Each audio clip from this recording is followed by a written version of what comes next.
The mainstream media is painting the idea that the only solution to the chaos of sovereignty is for everybody to unite to one sort of feudal state, and it's not going to work. People are not going to stand for it, and I think they're curious to experiment with globalization.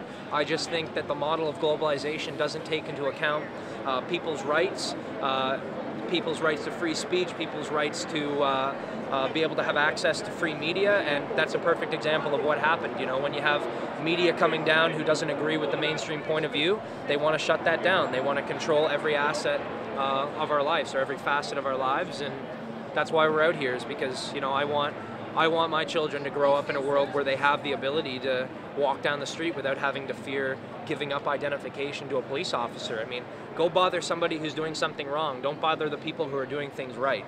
100 meters away. Asking for patience, especially for people who frequent that area, who live around the area. Also learning that the boundaries may be subject to change right now. Toronto Mayor David Miller says if Ottawa can spend $1 billion on security for next month's G8 and G20 summits, then it can also spring for transit and affordable housing.